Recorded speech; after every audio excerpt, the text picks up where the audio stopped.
ఇది చెప్పితే ఇది కూడా లెక్క పెట్టుకోకుండా ప్రాజెక్ట్ని కాంట్రాక్ట్ని క్లోజ్ చేసి మేము క్లోజ్ చేశాం మాకు అన్నీ తెలుసు అనే అజంతో ఇష్టానుసారంగా చేసి టెండర్ మార్చిన తర్వాత ఏజెన్సీ మార్చిన తర్వాత దాన్ని యాక్సెప్ట్ చేయమని గవర్నమెంట్ ఆఫ్ ఇండియాకు పీపీఏకి పంపించే సాహసం చేశారు. నెక్స్ట్ దీనివల్ల పర్యవసానం చాలా క్లియర్గా నీతి ఆయోగ్ ఒక నిపుణుల కమిటీ వేసింది IIT Hyderabad.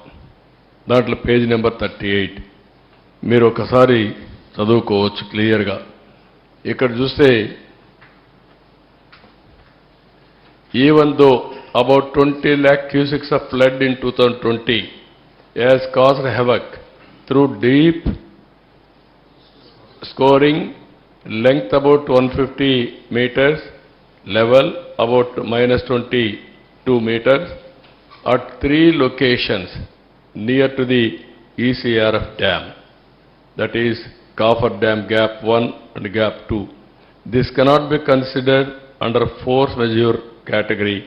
The reasons for this distinction can be attributed to inefficient planning due to untimely closure of gaps in the Coffer Dam.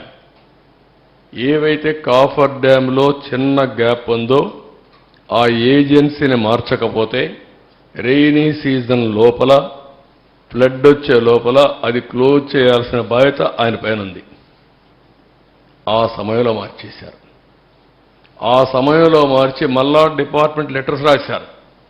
ఈ టైంలో క్లోజ్ చేయకపోతే ప్రమాదం వస్తుంది అని చెప్పారు. అయినా పట్టించుకోలేదు, ఎవ్వడూ పట్టించుకోలేదు. దాని పర్యవసానం మీరు చూస్తే చాలా ఇంకా నెక్స్ట్ దీంతో ఈరోజు డయాఫామ్ వాల్ 3 మేజర్ డ్యామేజ్ జరిగాయి. కాంక్రీట్ వర్క్లు మాత్రం స్పిల్వే మిగిలింది, డయాఫామ్ వాల్ డ్యామేజ్ అయింది. ఇంకొక పక్కన కాఫర్ డ్యాములు up stream down stream 2 damage అయినాయి. మూడోది గైడ్ బెండ్ డ్యామేజ్ అయింది.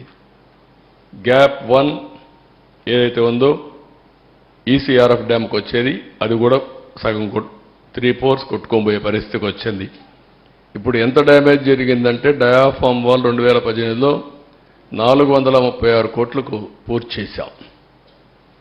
ఇప్పుడు డయాఫామ్ వాల్ రిపేర్ల కోసం కొన్ని రింగ్ బండ్లు వేసి అక్కడెక్కడ 3-4 ప్లేసుల్లో 33% రిపేర్లు చేయాలి. దాని ఖర్చు 447 కోట్లు. అది రిపేర్ చేస్తాం. అప్పటికి పర్మనెంట్గా సొల్యూషన్ వచ్చిందంటే మేము చెప్పలేమంటున్నారు. అది కాకుండా పేర్లుగా ఇంకొక కొత్త డయాఫామ్ వాల్ కట్టాలంటే 990 కోట్లు.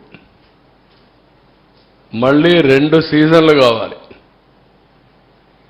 అది కూడా సక్రమంగా చేస్తే 2 లేకపోతే 3-4 సీజన్లు అవుతుంది.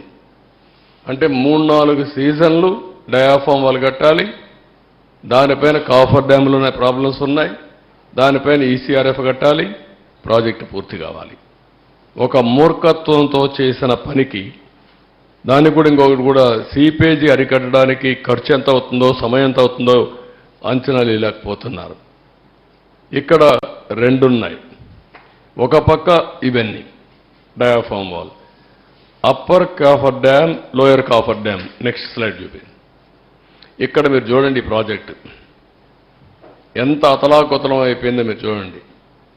మొత్తం ప్రాజెక్టు భౌగోళిక పరిస్థితులే మారిపోయినాయి.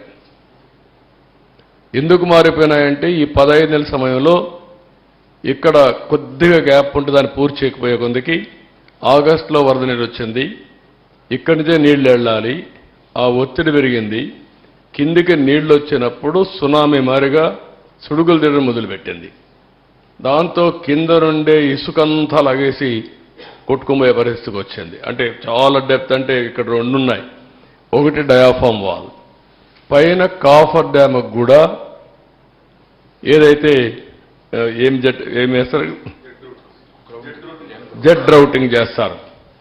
ఆ జెడ్ రౌటింగ్ కూడా 10 మీటర్లు 20 మీటర్ల వరకు వెళ్ళారు. ఎప్పుడైతే 10-20 మీటర్లు నీళ్లు వెళ్ళిపోయేసి ఇది సుళ్ళు కొట్టేసి మొత్తం తీసేసిన తర్వాత దాని కింద కూడా వెళ్ళిపోయింది. అంటే ఫౌండేషన్ కాఫర్ డ్యామ్ కూడా దెబ్బతినే పరిస్థితికి వచ్చింది. దాంతో ఇప్పుడు ఏదో చిన్న చిన్న రిపేర్లు చేశారు, కానీ నీళ్లు ఆగడంలా. నీళ్లు ఆగకపోతే కాఫర్ డ్యామ్ కట్టలేం, డయాఫామ్ వాల్ కట్టలేం, డయాఫామ్ వాల్ కట్టకపోతే ఈసీఆర్ఎఫ్ చేయలేం. ఇప్పుడు ఇవన్నీ కూడా భయంకరమైన పరిస్థితి. ఇంకొక పక్కన బయట నుంచి ఇసుక తెచ్చి పూడ్చిన ఆఘాతాలపైనే మెయిన్ ఎర్త్ ఫ్యాక్టరీ డ్యామ్ చేయాలి.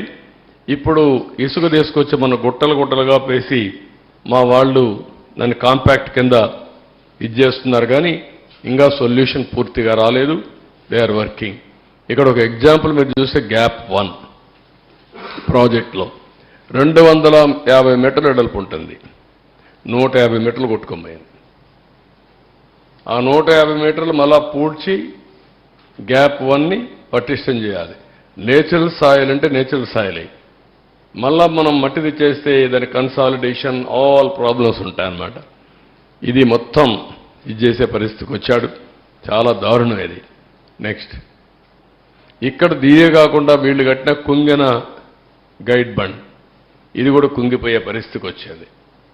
ఇది మామూలుగా ఎందుకంటే నేరుగా ఇట్లా వాటర్ వస్తే ప్రాబ్లం వస్తుందని కొద్దిగా డైవర్షన్ పెట్టి అక్కడి నుంచి వాటర్ తీసుకొస్తే ప్రెషర్ తక్కువ ఉంటుందనే ఉద్దేశంతో ఇది చేసి అది కూడా దెబ్బతినే పరిస్థితికి వచ్చింది. దీనికి కూడా ఒక 80 కోట్ల రూపాయలు మనం ఖర్చు పెట్టారు. ఇంకా కూడా నిలుస్తుంది, సాలిడ్గా ఉంది అనేది ఇంకా ఎస్టాబ్లిష్ చేస్తున్నారు. ఇంకా పూర్తిగా కాలేదు. అంటే 3 డ్యామేజెస్ ఇక్కడ. 1 diaphragm wall, 2 upper lower coffer dam, 3 guide bund, 4 దీన్నిటి వల్ల Polavaram power project abnormal delay. Next ఇక్కడ మీరు చూస్తే ప్రోగ్రెస్ రిపోర్ట్లో మీరు చూస్తే ఖర్చు 11,722 కోట్ల రూపాయలు తెలుగుదేశం పార్టీ హయాంలో. వీళ్ళు ఖర్చు పెట్టింది 4,100 కోట్లు. 72% అయితే 3.84% పనులు పూర్తి చేశారు, పెంచారు. కేంద్రం నిధులు ఒక్క రూపాయి కూడా దారి మళ్లించలేదు.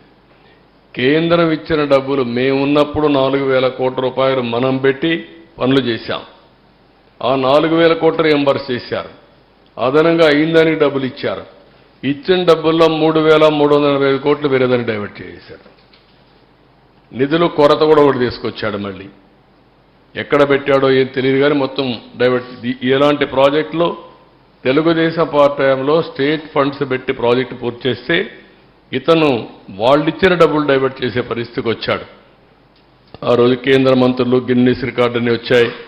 ఈరోజు అందరూ కూడా తప్పు పట్టే పరిస్థితికి వచ్చారు. ప్రాజెక్టే ప్రశ్నార్థకమైంది.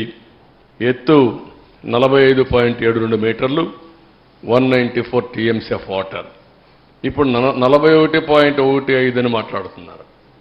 ఇది ఎక్కడుందో నాకైతే అర్థం కాలేదు.